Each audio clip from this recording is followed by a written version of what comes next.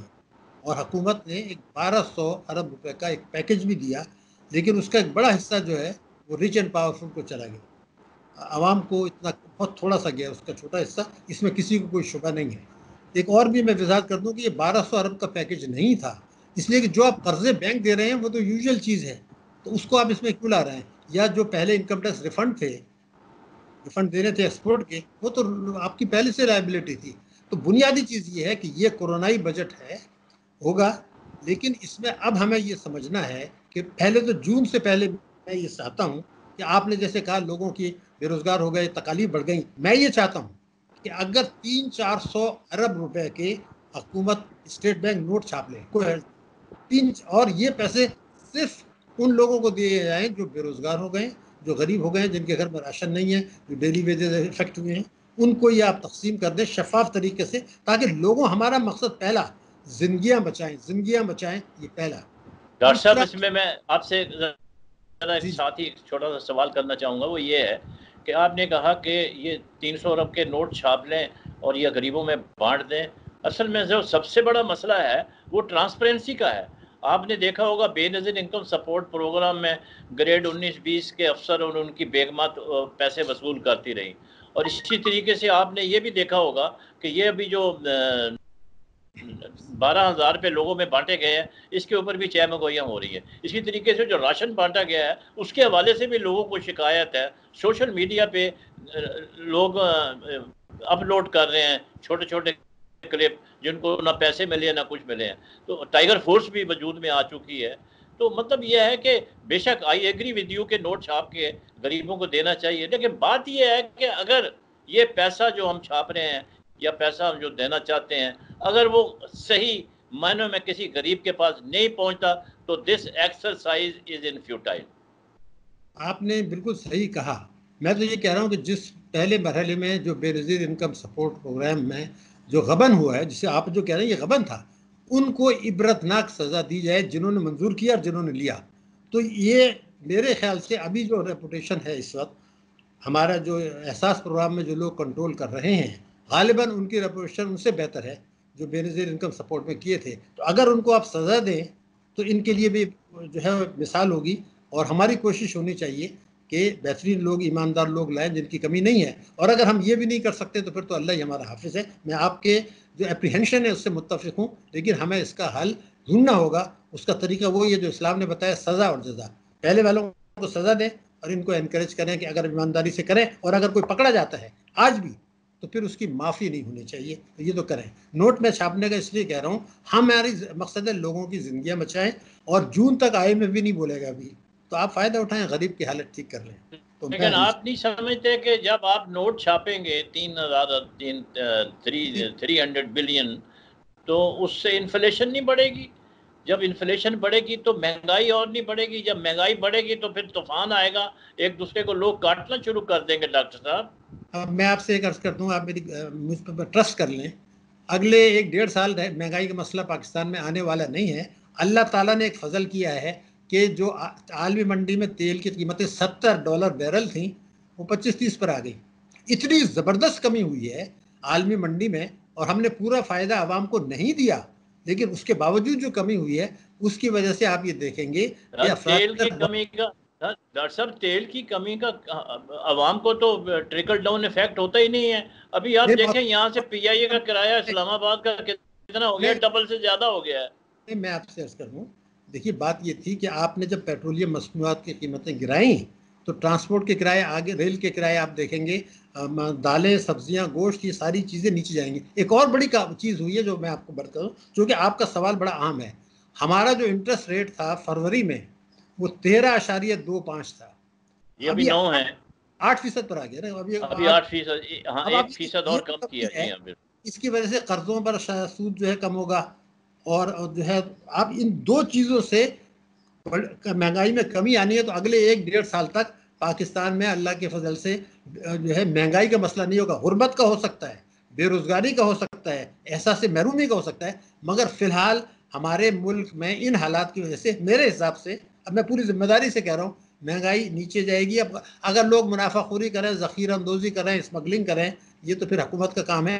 عام حالات میں حکومت کی بھی توقع ہے، اسٹیٹ بینک کی بھی ہے، ہماری بھی ہے، کہ تمام تر کرپشن کے باوجود پاکستان میں اللہ چاہے گا تو مہنگائی کم ہوگی۔ یہ مسئلہ فی الحال نہیں آئے گا، یہ پھر 2022 میں جو ہے اس کا مسئلہ پیدا ہوگا۔ ڈاکٹر صاحب آپ کی یہ بڑی وشفل تھنکنگ ہے، اللہ کرے کہ ایسا ہی ہو، لیکن پریکٹیکلی اس وقت جو مارکیٹ میں چیزوں کی دام ہیں وہ پہلے سے بہت زیادہ بڑھ چکے ہیں۔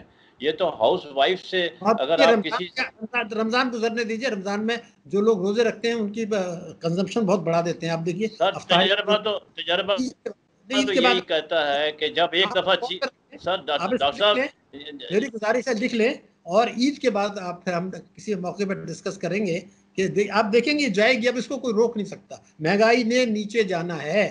جو ابھی ہماری جنوری میں جو تھی 14% پر، یہ اب 8-9 پہ رانی ہے، اس کو کوئی روک نہیں سکتا۔ میں آپ کو چلیں بتا ابھی ذرا وقفہ ہوا ہے ایک چھوٹی سی بریک کا، اور اس کے بعد پھر ہم آئیں گے اور آپ سے سوال کریں گے کہ یہ اکانومی جو ہے وہ پہلے سے تو تباہ حال تھی، اور کرونا سے جیسے آپ نے خود کہا کہ اس میں اور پرابلم ہو گئے ہیں، تو اب یہ جو موجودہ بجٹ ہے جس کا شور مچا ہوا ہے، جس میں لوگوں کو تنخواہیں بھی بڑھانی ہیں، پینشن بھی بڑھانی ہے، اور نئی جابز بھی کریٹ کرنی ہے، تو اس کو ہم دیکھیں گے کہ عوام کو اس کا کوئی فائدہ پہنچ سکتا ہے کہ نہیں پہنچے گا، اور پہنچے گا تو کیا پہنچے گا۔ So let's have break.